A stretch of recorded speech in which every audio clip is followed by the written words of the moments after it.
It, the Long Arm Quilting Show is brought to you by Handy Quilter, a manufacturer of easy-to-use long-arm quilting machines designed by a quilter for quilters. Paintbrush Studios, inspirational fabrics. Hobbs Bonded Fibers, when your project demands the finest. Paintbrush Studios brings the high quality and experience of a 40-year-old fabric company and a friendly Midwestern attitude to your local quilt shop with our exclusive fabric lines. From the staple group of blenders to the exciting new collections introduced each season, Paintbrush Studios fabrics are created with the quilt maker in mind. Visit the Paintbrush Studios website to download the free pattern for Crystal Rainbow and create your own treasure. We're back with more of Colleen Barnhart and her doodle quilting on Quilt It, the Long Arm Quilting Show. Colleen, in the first episode, you showed us how, and you explained also how you're building your skills. You've only been quilting for 15 months, you started doodling, and it's just all sorts of things have opened up because of the doodling. And this is the result. Yeah. I actually started making this about 7 or 8 months into my quilting career. And so there were several pieces of quilting that I had not mastered yet. One of them was a nice circle that I could repeat over and over and over again. And another one were your traditional long arm feathers with the bump, bump back and the backtracking. That was really difficult for me.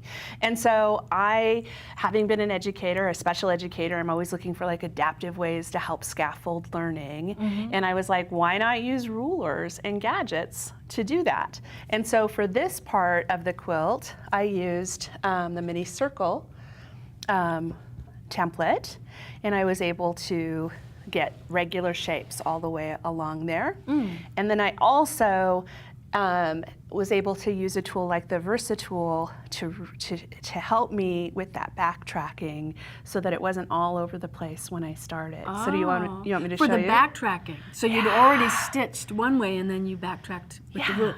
I'll show you how I did it. Interesting. It's slower as you go, but you're developing that memory and that ability to do it, and so over time you can just say, I don't need the tools anymore. So I'll show you that process. Yeah, okay. All right, so let's get that out of the way. I'll just keep it, okay? Yeah. Oh no. I'll make my own. How about that? All right. So one of the tools that I use all the time is a water-soluble blue marker. If I'm doing it for a coloring quilt, I don't even have to remove the markings because when you're painting, it disappears. Right. So that's just a little tip that I learned. But I don't have a straight ruler here, but what I would do if I were going to do a channel like a string of pearls is I would probably mark that center line so that I know where I want the template to line up to, just to give myself something for that regular piece. So if you have this template in place, I would get started. And I'm just gonna hold, there's a ruler base on here. That's really important anytime you're using a ruler or template, because if you don't have that, then you're gonna break rulers and send your machine out of timing and potentially really hurt yourself. So always use that ruler base. Hurt yourself, you might hurt the machine. Well, all of it. I've been lucky enough that I haven't gotten too bad. So with these, you just rotate it around. And it's perfect. And it's perfect. And that's how I did that whole string of pearls that way. Now, as you're doing this, you're learning that movement and that size. Even though you have the crutch, the training wheels, you're still learning it. So the next step, once you feel like you've really got that going,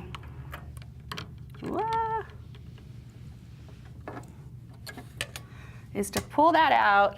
And now, I'm gonna run a channel instead of just that line through to line things up. Now I'll just offset this. Let's say I'm gonna make those string of pearls about that size. I want visually to know where my boundaries are. So I'll give myself that channel. Snip to, there we go. All right, so now I'm gonna start And it's the same motion that you use when you're using this circle template. Is you're going around to where you started and then around half again. Yeah. And I'm just using these as an idea. So that stitch length is awful large. That's 8, that's why. All right. 13. So the better you get, mine aren't perfect here. Better than mine, my dear. But you can do that. And if you're still learning, you can do these. Oh, great. Yeah. Thank you. And it really helps camouflage Yes. any imperfections that you have. So look at that. Do you like, I noticed on the quilt that, I don't know if it was intentional or it was just because you had to backtrack to get somewhere else, but sometimes that darker, especially with the color, is really nice as in, you know, it's like leaded, like stained glass, Yeah. so it's actually pretty when they're colored. Right, so I don't worry about it. Whether I use the one line of stitching on one side or the multiples on the other, if I was really worried about it, I could go down that other side. But I find that once the color is in there, it distracts the eye from any of those minor differences, Okay. and you don't see it anymore. And if you were doing this as like a background fill or something with matching thread, you're not going to worry about those small pieces either. So I just never see a problem. On this quilt back here, I do these bubbles all the time, and you can stand up close and not even notice it. Okay. Yeah. So if we keep at it for a few months, we can be as good as you. You can. Yeah. Yeah. Honestly, you've paved the way for us. And I wanted to show you bump feathers with this. Okay. Okay. So one of the things that I like to do is that fiddle stick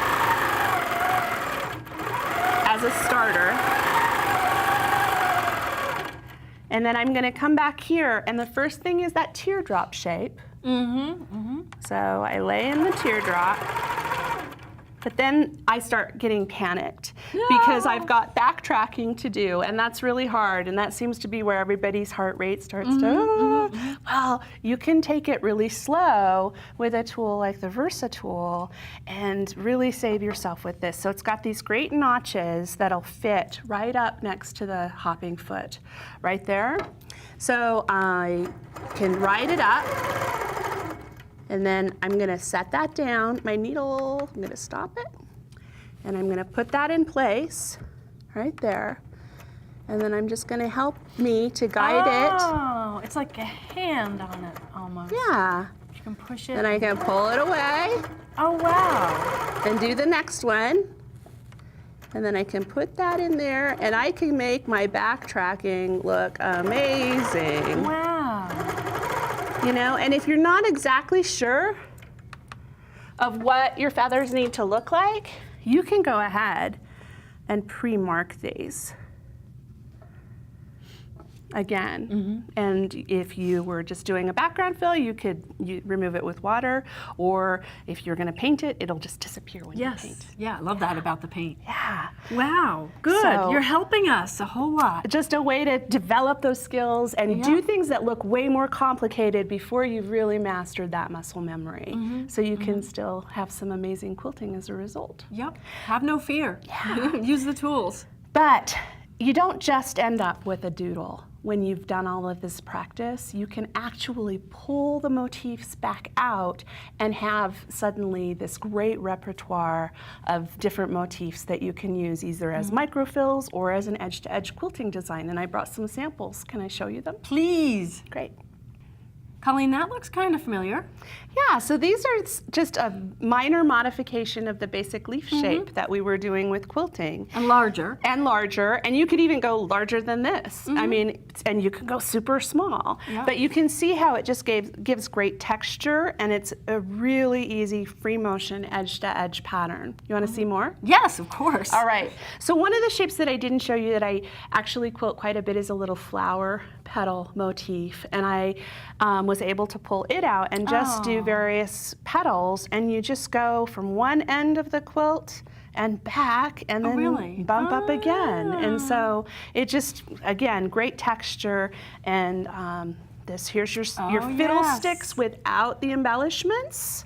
Makes this amazing swirl. And I put some paisleys in to fill in the pieces and move from one shape to another. For me, it's about not having to stop and start your thread. Yes. So how do I move through the design and have that flowability? This is the paisley shape with bump feathers around it, and I just love the funness of this motif. Yep. Just basic swirls. Oh, and it's pretty in the thread, the very thread. This is a Wildlife thread, and I just love this one, this rainbow thread. It has a really short repeat, and so it shows great. And the thing I like about this one is that you can keep them all uniform, or you can be really free about varying the size and get some really amazing results. Yep. And then, remember how I was talking about scaffolding to your bump feathers? Isn't this a pretty edge to edge? Wow. And this is just those fiddlestick shapes, and then using your bump feathers to fill in and start over, and you get some really amazing effects, and it goes pretty darn quick. Yeah, and so we keep practicing a little bit. We can do that. Yeah, you can do this. You can do this, but do it in your sketchbook. Get really good at it before bed, and get it really good in your sketchbook over and over again. Really understand how to move through that design before you go to your machine. You'll find that you'll have a lot more success that way. Wow, wonderful. Yeah. Well, in our next segment, we're going to do some painting. Yeah, I'm going to show you how I color my quilts. Oh, great. Yeah. That's fascinating to me, what you use and how you do it. Because anytime I've put a brush of paint to fabric, it goes all over the place. I've got some tips and tricks that I've developed. Excellent. I can't wait. But before that, I'm going to join Marie, and she is going to give us one of her short takes on long arm quilting. Great.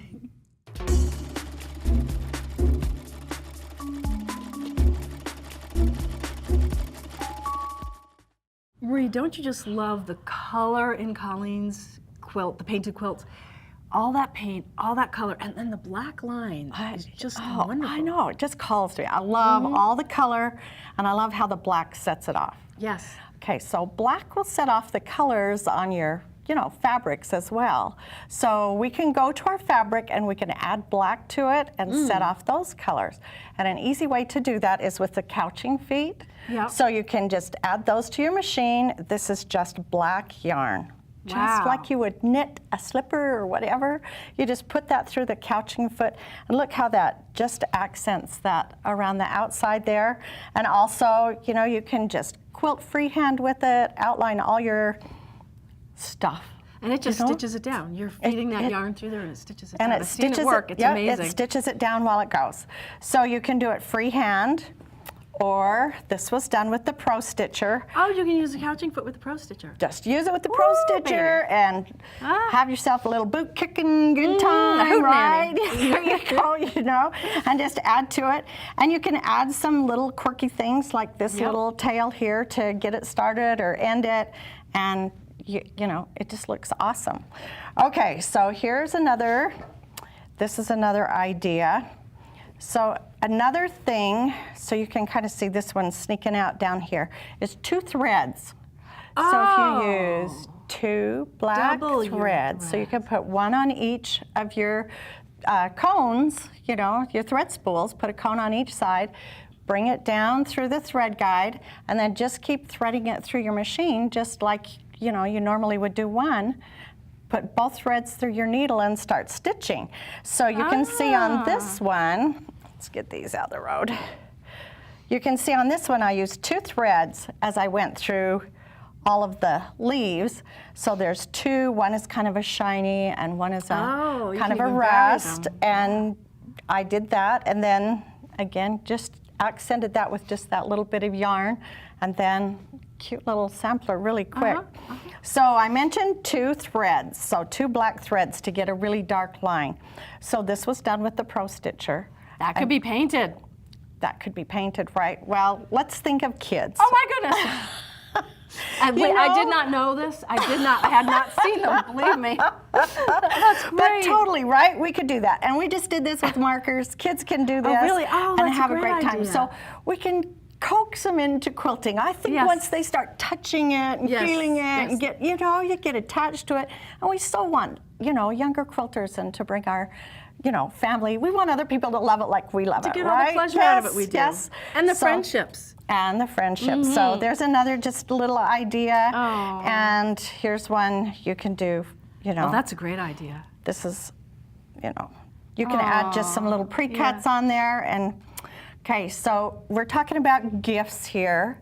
We want to end with a gift. So this was a gift to Handy Quilter. When we first moved into our new building, we got this quilt from Country Traditions. So Leslie Main and her quilt shop did this quilt for Handy Quilter, and they couched the name on there. So you can kind of see as it goes around all those letters, you know, how it's accented, you know, because it has that couching on there. And so it's kind of a nice, you know, memory of moving into the building and a thank you from them. And so, you know, it's great to have in our building. You've probably noticed it every time you come into the studio, it's just hanging there. So a lot of things you can do, you know, like you can go from the couching, you can do the dark lines, but I really just want to see what else she does. I know, I do too. I do too. To add that extra something to your quilt. Yeah, I can't wait for the paint to see how it really works, because I've been wondering. I know, they're so pretty. Yeah, so, eye-catching. And 15 months she's been quilting, but we won't go there. Yeah, that's not right. Well, in our next segment, we're going to see Colleen apply paint to fabric. So stick with us for more of Quilt It, the Long Arm Quilting Show.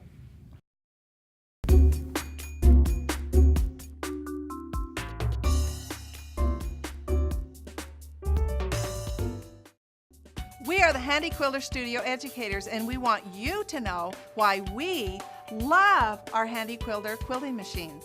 Handy Quilter quilting machines are innovative. Check out the color touch screens, 2 kinds of stitch regulation, and computer-guided quilting. Handy Quilter quilting machines are intuitive and easy to use, and they come in a size that fits your quilting style. Handy Quilter offers training, service, and ongoing education. We care about your quilting experience. Handy Quilter quilting machines are designed by a quilter for quilters. We'll be at a quilt shop near you or a show.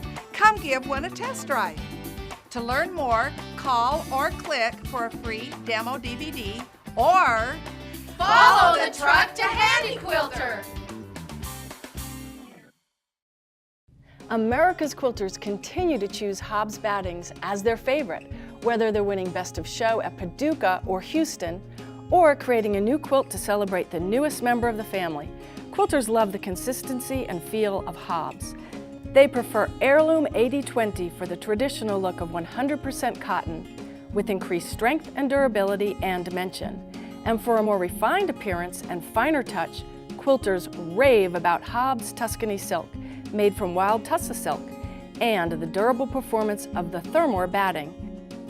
Hobbs has been an official partner with Quilt It for several years.